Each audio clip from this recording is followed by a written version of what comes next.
Cinegarage. Aquí cabe todo el cine. Con Erick Estrada. Renglones luminiscentes. Puentes.ml.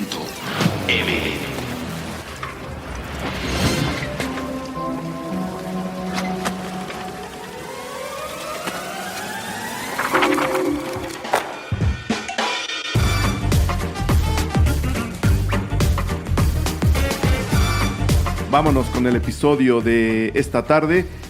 Nuestro invitado es el reconocido y famosísimo escritor Irvine Welsh. Antes de darle la bienvenida a él, quiero agradecer a Saraí Campech, ya lo saben, la copiloto de este alcohol milenario.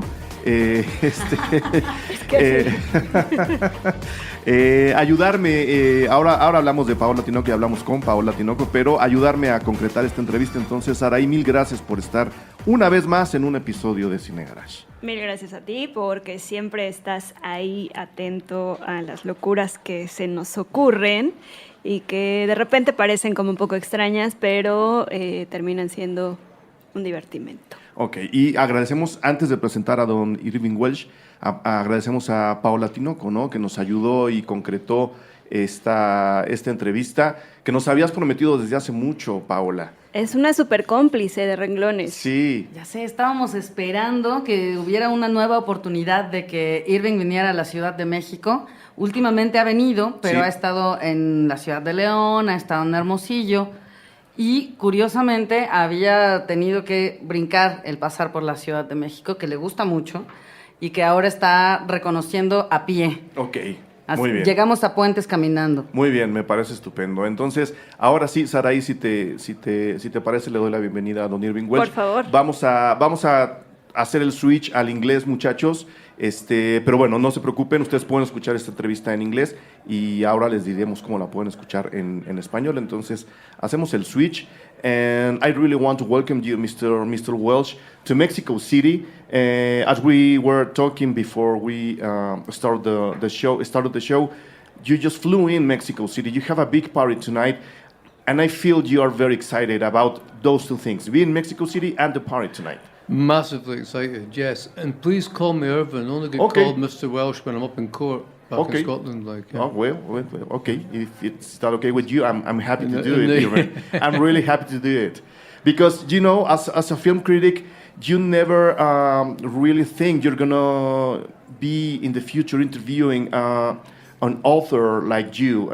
I always wanted to do it, but my job takes me to another places, and now I really want to thank you for the interview. No, thanks for having me. And please enjoy the mezcal. It's all ours. It's for this table. I certainly am. Yeah. And I feel bad. I feel terrible because I need to talk about Trainspotting, and I don't know if you still feel comfortable about it. But I try to find a twist about this question.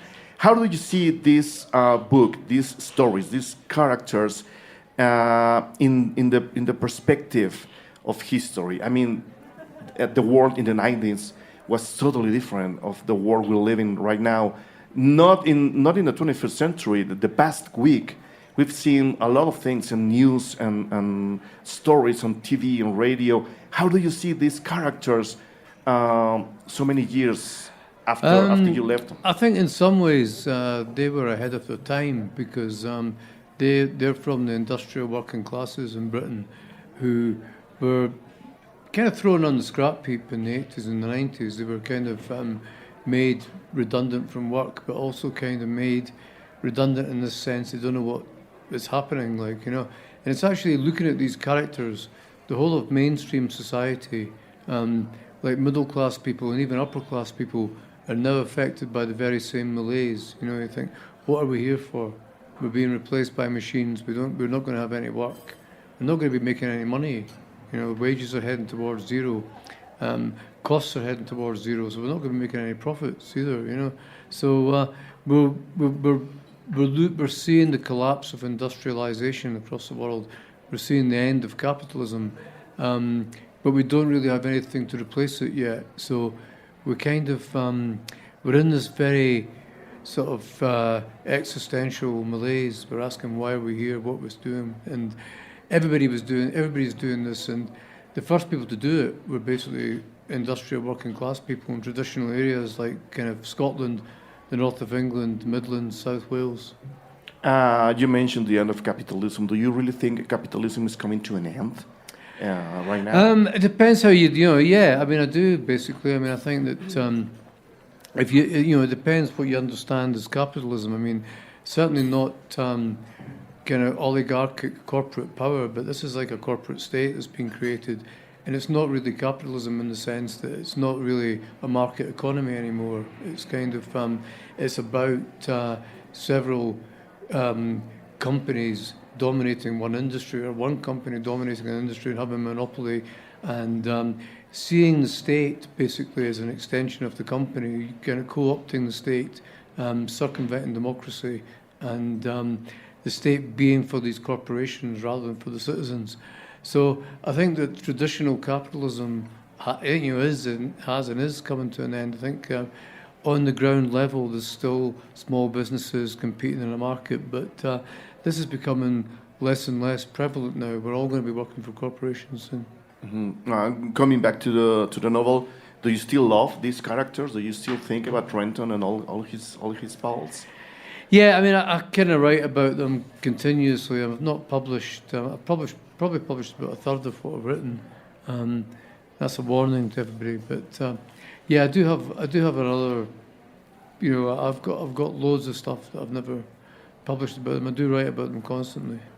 Talking about literature and movies, which is what we do in this show. Sometimes you read a book and you feel like the writer is, writing because he wants the novel to become a movie. That doesn't happen in your novels. But do you think it's possible that you can write thinking about this is? I don't think I'm so. I writing this mean, for I the think screen? if you're writing, if you write a book, you have to see it as a book. If you start seeing it as a screenplay or a teleplay or a stage play, it's not going to work as a book. You can't, you have to live in the discipline that you're working in. I mean, you can't kind of, you can't write a screenplay and think to yourself, well, this would make a good book, The screenplay is going to be all over the place. It's going to be, it's like, so you really have to, you can only operate in that one medium that you're operating in. Once you've done that, then you can start to see it in terms of its potential. You think this might make a good TV show, or it might make a good movie, or it might make a good stage play.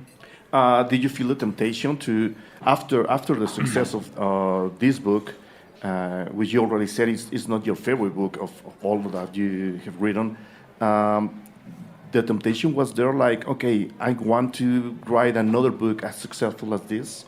Or you try to I want to every time. Like I know, but I want to write a book more successful. So I want to write the Da Vinci Code or something like that every time. But it's not going to happen. I mean, it's like you have to think that. What you control is the story and the characters and the quality of the writing and the thematic concerns and all that. And sometimes you can do a really brilliant book that nobody's that interested in. They don't want to read it, or whatever. Mm-hmm.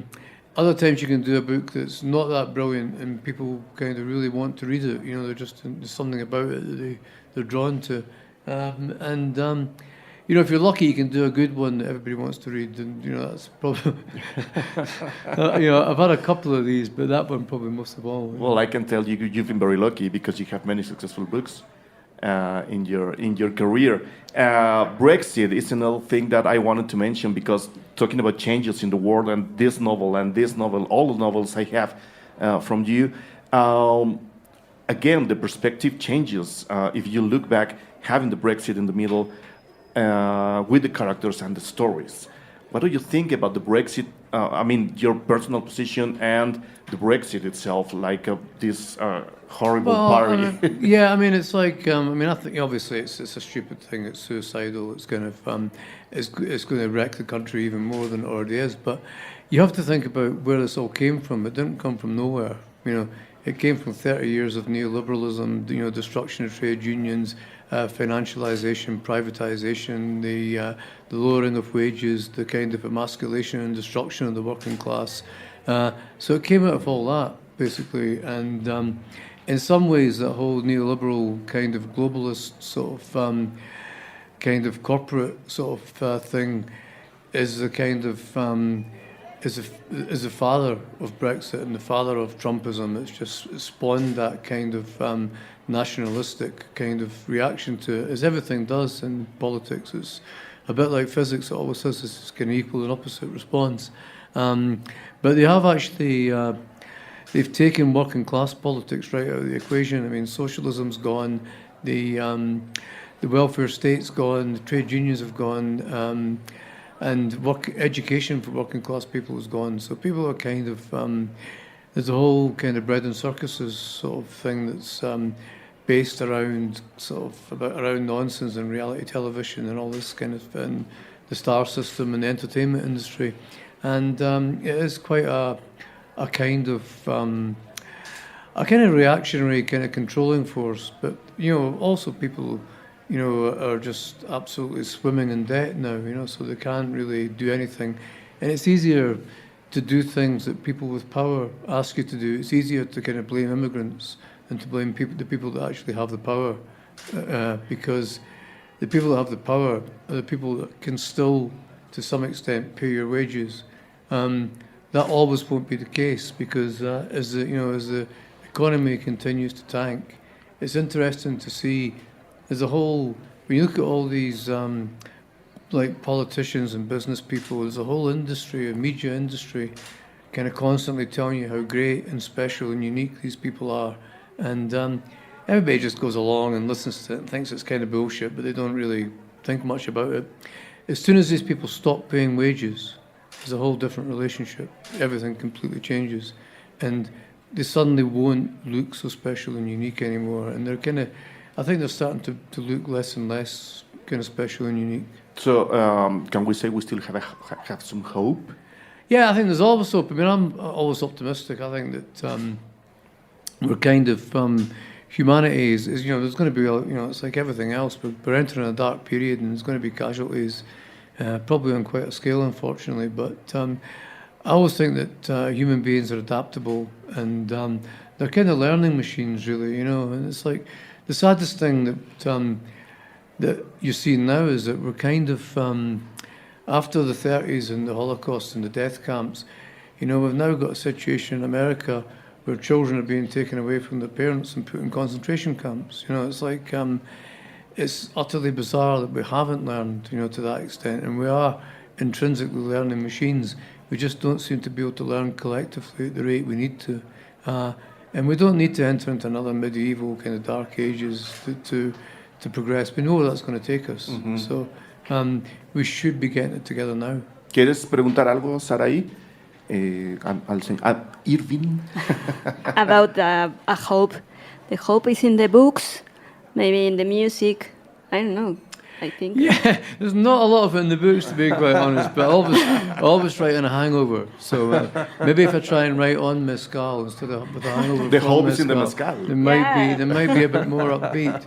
Yeah, I mean, I think they are upbeat. I think I think people are upbeat. They've got a kind of great. People have got tremendous spirit, and they have they've got a great capacity for humour as well as problem solving, and I always tend to try to focus on that, because I think that's the sort of the driving edge of humanity, the capacity to love, the capacity to forgive, the capacity to laugh, and the capacity to learn and grow are the things that we should be kind of nurturing. ¿Algo más? No. Well, I also believe that this hope is in probably certain activities that we don't look very often. I know you're a very big fan of boxing. And box is, is probably the favorite sport for cinema and filmmakers. We have great films about boxing, and I think you have some hope in boxing, and you are bringing boxing into young people in your own country. How does that work? What are you doing? Explain to people. Well, the person who's doing it is my friend Bradley, who runs the Hollywood Boxing Club in Edinburgh, and his idea is to get in the housing schemes in Edinburgh, the big peripheral housing schemes. There are no boxing clubs. They're more in older inner city established places. And his idea is to kind of is to have pop-up boxing clubs around there, so you can get kids that kind of, they don't have much opportunity in the schemes, and it gives them a chance to let off steam and to get a bit of discipline before they get into a life of crime, because there's nothing else in a lot of the schemes to kind of discourage kids from hanging out together and to getting into all that. And if they have something that gives them a bit of pride and a bit of discipline and focus, and keeps them fit and keeps them kind of sort of doing something positive. And I think boxing in general is fantastic for that. But I think sport, and I think sport in general, boxing in particular, is great for it. So I think so that's a kind of great thing that he's doing. I mean, he's also doing stuff with through the Helping Hands charity, which is about, there's so many spaces, public parks, that are just abandoned. They've been bought by developers, or they've been kind of they're councils' property, but they've been annexed by developers.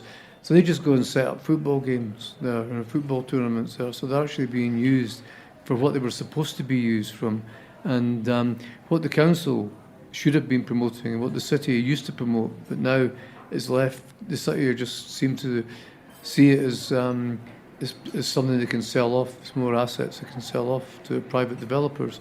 So they're resisting that by kind of reclaiming that as public space, but as a public utility as well. Yeah, and I think it's funny because a lot of people, and talking about boxing again in particular, many people think it's a violent sport. Of course, it's like it's hard to box, but it's as you said, the discipline is necessary.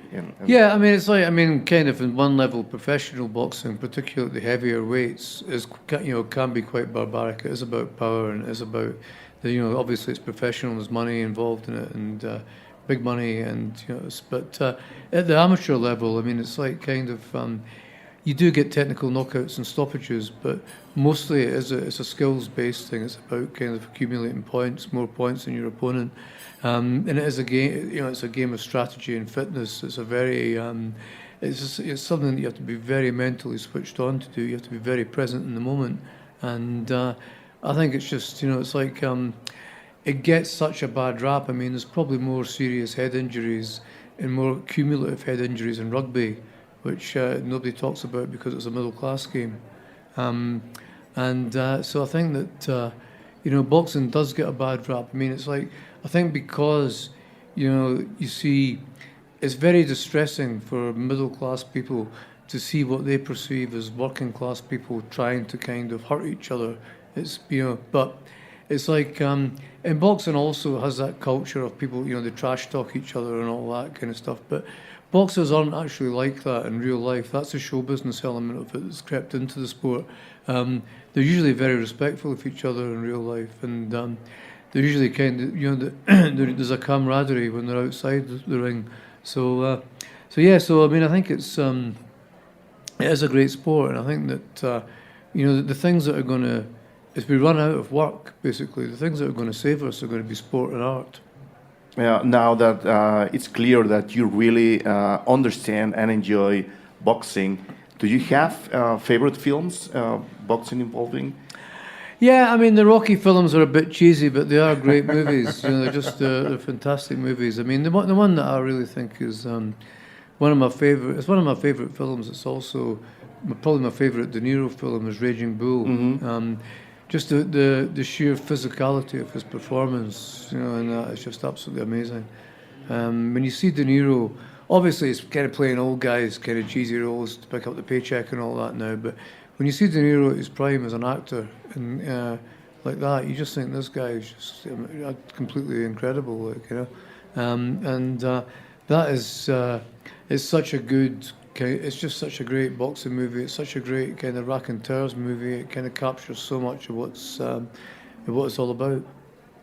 Have you seen Mexican films about boxing? I've not. No. I'm sure I'll make you. Yeah. I'll make you a small collection because we have very good ones. Oh, brilliant! Very good one films. And you don't think about maybe script or a book about books? About Yeah, I boxing? mean, I would love to. I mean, I think that there's been so many great books written about boxing.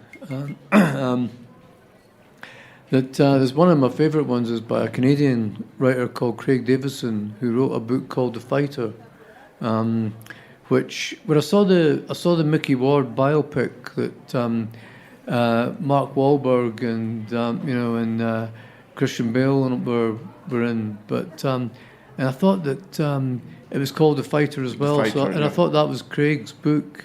And sadly, I mean, it was a good film. Yeah. Like Mickey Ward's one of my favourite fighters, but it was it was kind of like I really wanted that book to be made into a movie, and it should be because it's such a fantastic boxing book.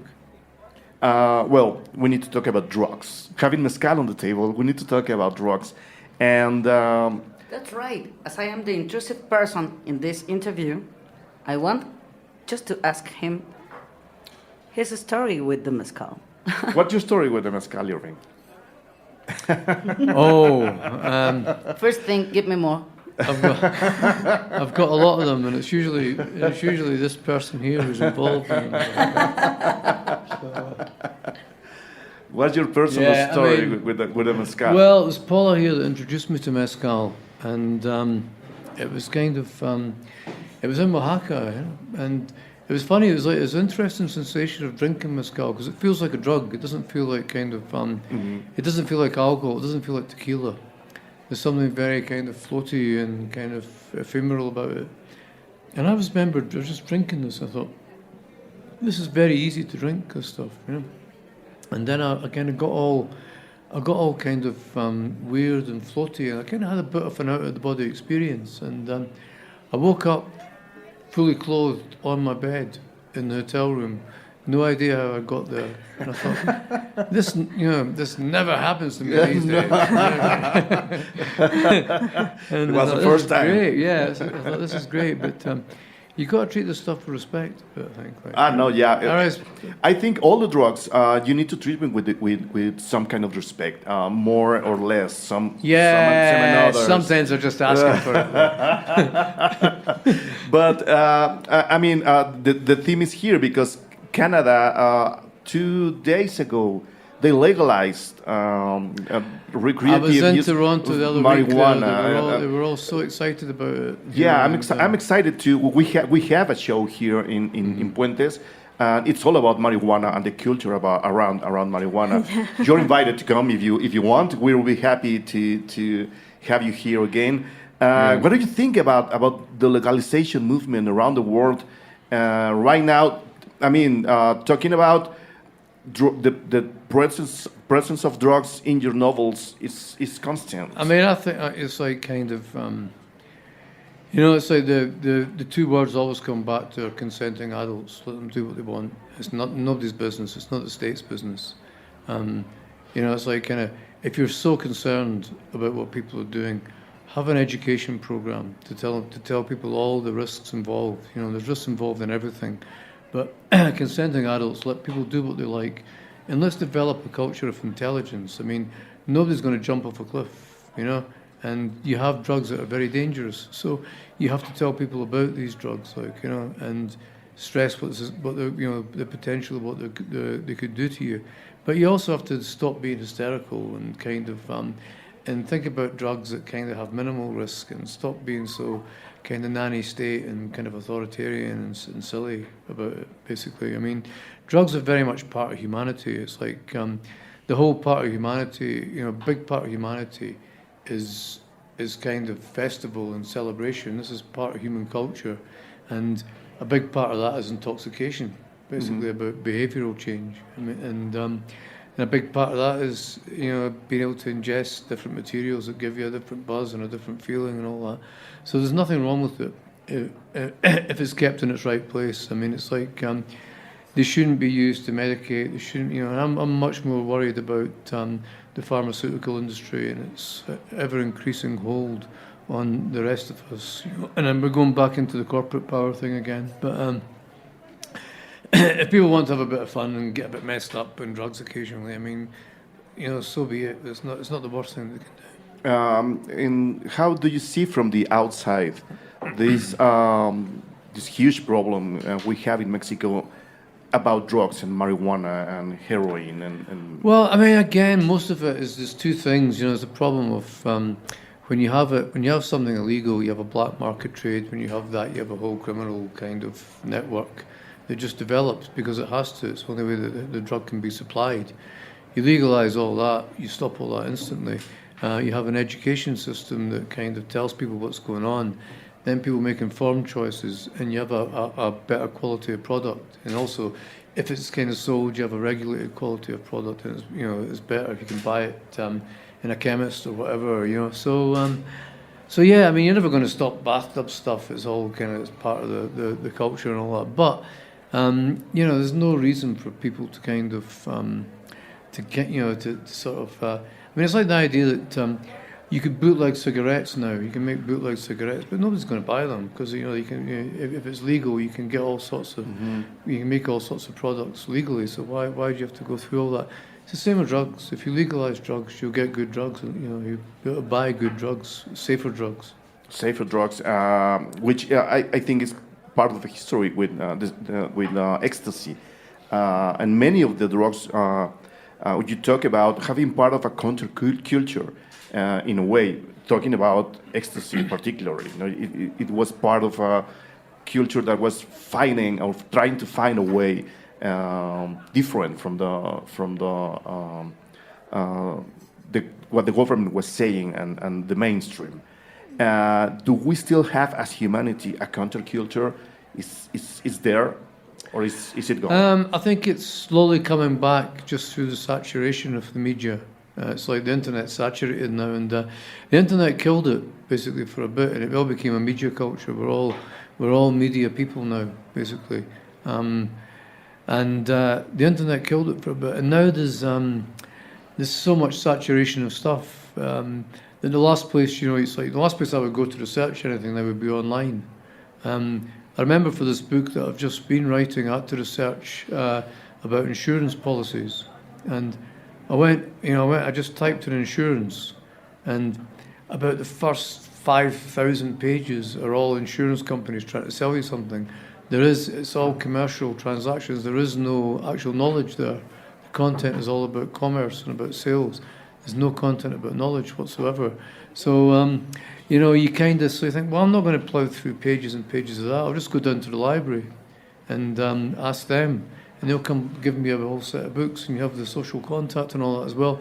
So I think it's the same with music. It's the same with writing. Is that people are kind of they're starting to organise events in the local communities. Local bands are playing in the local communities and kind of making money that way instead of touring around or bringing out stuff on the internet. That's just going to go. So I think the gigging culture is coming back. So it's interesting now. It's like kind of. I think it's almost like we're saturated with the amount of information we can take in, so we're not kind of bothering now. I mean, it's interesting to saying that Facebook now is for old people. A lot of kids aren't interested in Facebook or Twitter. Some, they're even Instagram. They're kind of, it's like the younger kids now are just not sort of vibing on it at all. And you can see that that's pretty much a logical response to it. I mean, who wants to spend? You've got 70 or whatever it is you're alive for. Who wants to spend years and years of that just looking on a screen? Do we, as humanity, want to think about the same thing? I mean, disagreeing is like a disease right now. It's not allowed anymore. I think that's really bad. I mean, we lost that right to be against something. Everybody wants to be with something, and. Yeah, I mean, I think that's true. I mean, I think it's like we live in very conformist times. We live in times where genuine transgression is kind of frowned upon. It's not it's not encouraged. In fact, it's actively discouraged. And a kind of really poncy, kind of pussy, phony, posturing transgression is kind of all the vogue now. So it's like, and it's this. It's absolutely ridiculous, but there's nothing really behind it apart from a narcissistic kind of pouncing around and sort of strutting and kind of you know, there is no real, there's no real politics or genuine attitude behind all, you know, the kind of sort of phony rebellion that's kind of marketed to us as a real deal now. We did this with boxing. We're doing it with drugs. Your favorite films about drugs or drug addicts or drugs involved in the story? Well, no, you can't pick Trainspotting. I can't pick Trainspotting. No, you can't. There's some good ones. I mean, there's some good. I mean, it's like I like ones that there's a bit kind of action and humanity to them. I mean, Gus Van Sant's Drugstore Cowboy is a film I really like. Oops, here we go. I mean, Christian F. is for Kinder von Bahnhof Zoo is like it's a very bleak and dark film, but there's an element of kind of truth in that. A kind of ecstasy film, I think, Human Traffic was still one of the best kind of it's one of the best movies of its type there. So yeah, there are good drugs films around. Like, yeah. This has nothing to do with it, but the question just popped up. Did you see 24-Hour Party People, the movie? Yeah. What did you think about it? Well, I mean, it's like kind of I know a lot of people kind of portrayed in it, and it's strange to see that. And I think it's I really liked the movie. I think it did all right, and it captured.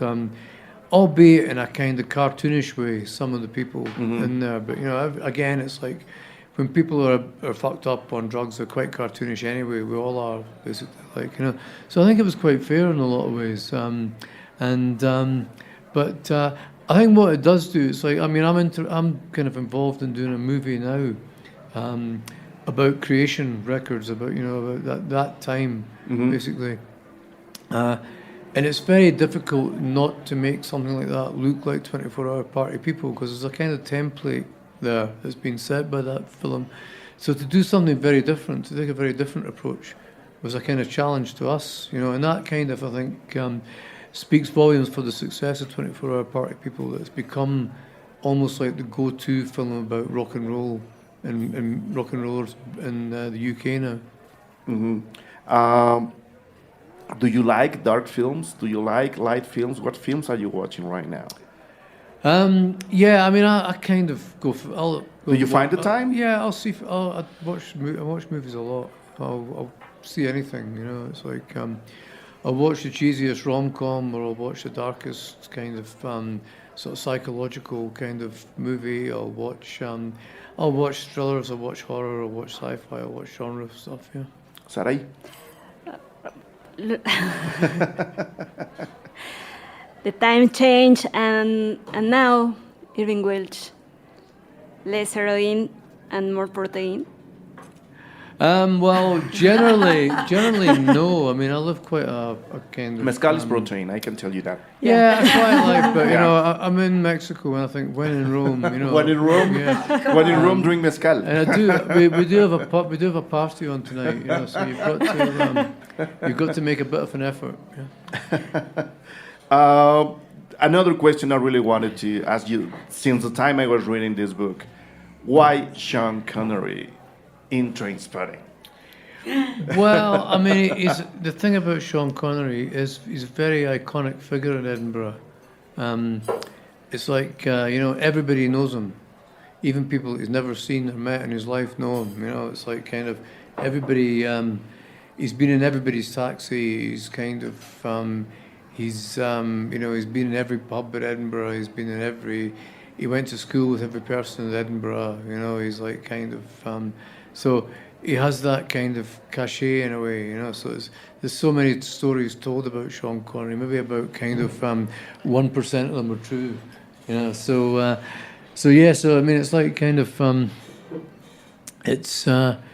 he is that kind of iconic figure in the city, basically, and he's ubiquitous. You can't really. I mean, I think now he's maybe not so much for the younger generation of people, but every generation, prior to the youth now, would talk about Sean Connery. Basically, it would come round because he's like he's the archetypal kind of working class Edinburgh tenement boy from who who made good, basically, and who became a big star, and everybody, everybody basically wanted to be him. Everybody wants to be James Bond, but when he comes from a tenement, it's a tremendous kind of inspirational thing for kids, for poor kids from tenements and schemes and all that. They see this guy who's become James Bond. Exactly. It's how good, how good can that be? And it's like kind of, it's like it gives people like Sick Boy the illusion that they can be the next James Bond. Yeah, something like that. You talk about working class a lot, and some people say that your novels they talk about working class. Do they? Do you probably? Are you that concerned about working class? Well, I mean, I think it's disappearing. I believe. Yeah, which is a bad thing, of but course. What is? I think really all classes are disappearing. Like apart from the 1% and the 99%, we're all polarizing into that, and that's to do with economic changes. Like everybody else is getting poorer apart from 1% of society, and that's the way that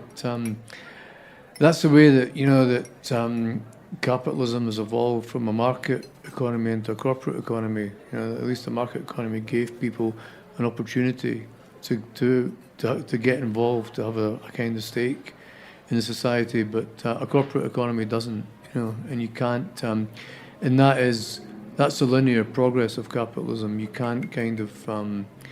Like Milton Friedman gave the game away when he said that monopoly is a reward for efficiency, and that's a kind of market apostle really saying that. So that that is the progress of it. You can't break up these corporations and say let's have a kind of let's disintegrate everything into smaller parts and start again. It's technologically driven basically, and it's basically we have to kind of accept that capitalism's had its day. And we're moving on to a whole different sort of. We're moving on to a whole different set of productions. We're producing. We're not producing physical goods; they can be produced for nothing. We're producing kind of intellectual goods, and we're doing it from the home, basically, rather than kind of offices and factories. So we're not tethered to fields and factories anymore, and that's all the relationships change. The patriarchy starts to break down, and then you have all the angst of the kind of all these rich, powerful old white guys going all crazy because of that. And that's just to do with the changes in technology and the changes in society. So so it's like we are in a kind of dangerous time in this transition. So we have to sort of make sure that we get the best out of it. I had the chance to make some interviews to important people. Obviously, you're in that list, and that's of course, importante. You are importante, Irvine. You are very importante, Irvine. And muy importante. Muy importante. Muy importante. Do we still need heroes in this world?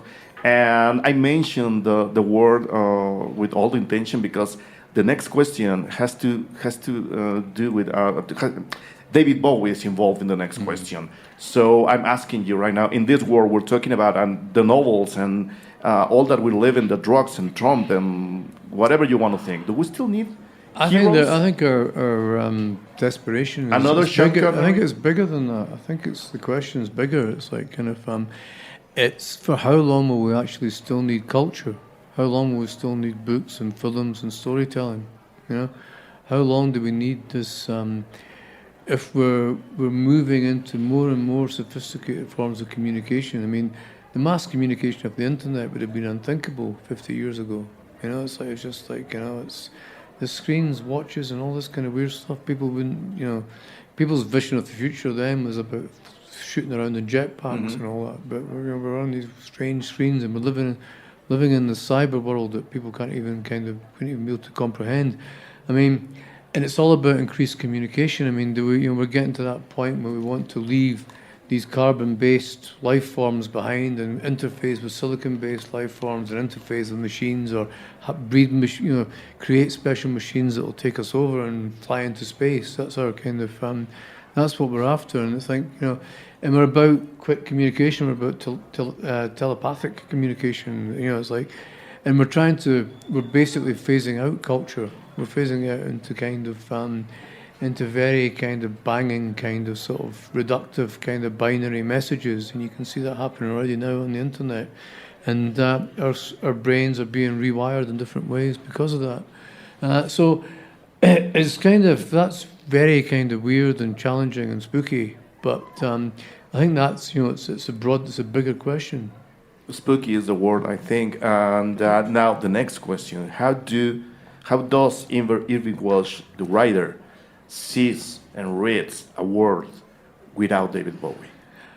Yeah, I mean it's funny. It's such a kind of it's a kind of ongoing loss. It's like sort of it's one of the only times that I felt this, and I used to laugh at people when they said it's about Elvis and the Beatles and all that. But here I am saying the very same thing. It does feel like you've lost somebody in the family, and it's like kind of because there was always like. He's always been a point of reference, and he's always been a kind of a guide, basically. A sort of like an artistic and cultural guide to everything. And he's like kind of introduced me and loads of people to so many different things. And to think of him not being around anymore, especially at this point in history, and we're talking about we don't need heroes, we don't need icons, and we maybe don't need artists of that quality anymore. Most of the people now are just message pundits, are just bang, bang, bang, bang, bang. They're knocking things out for a market, basically. And somebody like that who's genuinely just kind of expressing himself in that way, expressing himself as an artist, expressing himself as a person, it's like it's difficult to think, will we ever actually see someone like that again emerge? Have we gone beyond seeing somebody like that? We're going beyond needing somebody like that. Do the generation coming up, do they have anybody like that, or do they just not need them? So and I don't know the answer to that. But I'm very glad that I had them. I was like, I was out with Iggy Pop in Miami a few weekends ago, and I'm just thinking that, and Iggy's still going strong, and he's still in good nick. And it's funny that. To think of David Bowie and Lou Reed both being gone and Iggy Pop still being there, alive and kicking and all that. So the 24-hour party guy is still there. Yeah, and he looks great as well. He looks like a kind of the college professor that's kind of shagging all the students, basically. Like, Saraí, ¿tienes algo? Yeah, it's about the books. There is hope in the most recent book, but why? Why die when the great character? All right, you can't. I'm not going to spoil it. Spoiler alert! Spoiler alert! You don't have to say the name. I'm not going to say the name. Come on, Paola. You're talking to. Nobody is saying the name. Listen, I'm a pro. I don't make these schoolboy mistakes. I'll tell you, like. Okay. But so, I think that, it's like kind of, it's fiction, and fictional characters never really die. Basically, they're there okay. on the page. But I think also that you have to be realistic, and I think that it's a miracle that any of these guys are still alive. So you have to give some nod to reality. It's fiction, but you give some nod to the real world. I think it is by and large optimistic. I think that it's about. I think that if Trainspotting's about betrayal and Porno's if Trainspotting's about it's about betrayal and Porno's about revenge. Mm-hmm. This is about redemption. This is about that kind of need that people have. They get to a point where they think, well, I've spent a lot of time kind of hating this guy and avoiding the truth of it, but he is actually one of my best friends. Is that horror? You think, fuck, this bastard is actually one of my best mates. I think I better actually go and see them and help them out and all that kind of stuff. So you do think, again, it's like with the passage of time, your older friends become like family. It's like, it's, my oldest two pals I've known since I was 6 years old, basically, and God, so I don't know if this is not wood, but this is wood, I think. Yeah, touch wood.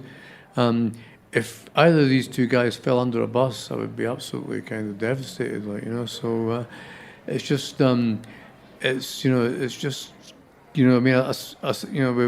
we talk all the time on the phone and talk on the internet and email each other, and I kind of see them every time I'm back in Scotland, and my other one doesn't live in Scotland, but he comes back a lot too. And I think, God, it's like, what would happen, without these two guys? It's like, it's just unthinkable for me. ¿Algo más? No? The final question, well, if you like, or we can still talk. You told us you watch a lot of films, all kind of films, but do you remember your first films when you were a child?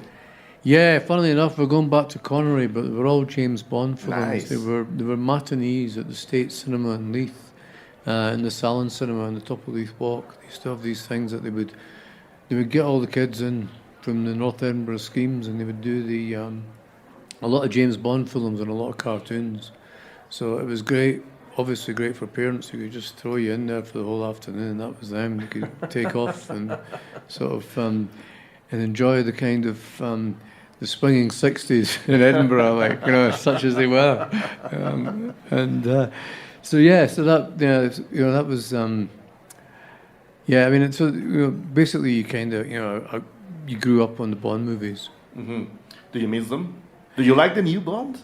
Yeah, I kind of, I must admit, I've kind of stopped at Connery, basically. Okay. I just watch the old Connery Bond movies rather than No, the rest Daniel of them. Craig. If any, there's some nice ones, there's some not so nice ones, but I tend to just buy into the Connery persona as Bond, The Casino Royale one with Daniel Craig was amazing. I thought it was excellent. But I think that it's like... it's like, to me, it's a childhood thing. It's an Edinburgh thing, basically. I can tell you this. I want to finish this interview with this little story. My mom decided to read Trainspotting, because when I told her what it was about, she said, "Okay, what's the interest in there for me?" And I said, "It's Sean Connery. Sean Connery is in the story. You need to read it." And she read it, the whole thing, and loved it.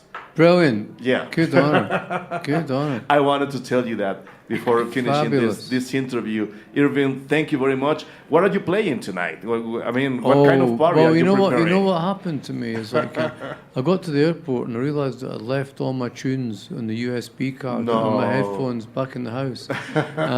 So basically I've got a lot of stuff on the laptop. So I don't know what's there. I just downloaded a lot of stuff I bought a USB card at the airport, and I just downloaded what's on the laptop. So it's not going to be as kind of structured or as slick a set as I thought it would be.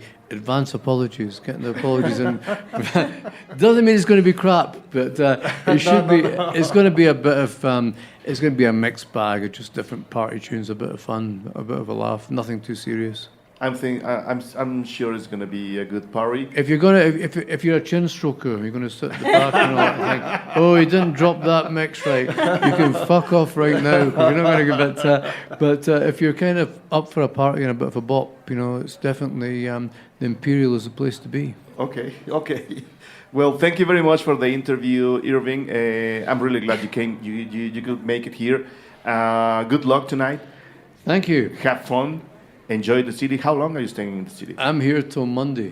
Till Monday. So that's 4 days. Yeah, only 4 days. Only 4 days, but Eating as a pig. but I shall eat and drink and dance to my heart's content during these 4 days. I will do the same thing. Good on you. Good on you. Welcome again to Mexico City. Thank you very much for the interview, and good luck. Thank you. Paola, thank you guys. Cheers. Mil gracias. Mil gracias por todo. No hay de qué. Saraí, mil gracias por ayudarme con la entrevista. Ha sido un placer y nos quedó pendiente que nos contara dónde iba a ver el partido de fútbol. Le podemos preguntar, Where you watch the... Yes, the- definitely. the- 10 o'clock Saturday, I'll be there, glued to the screen, like, rooting for Mexico. Mexico. Yeah, okay. yeah. I'm with Korea. You're with Korea. Just because. Career opportunity. Looking ¿Puedo decir groserías? You're looking for career You're an opportunities. ass. I can be killed. I know, but I know it's just for fun. It's Flying just- against, it's just swimming for fun. against the tide. Thank you, Erick.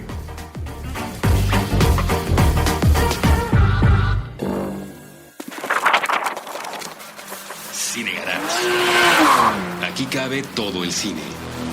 Con Erick Estrada. Renglones luminiscentes. Puentes.ml.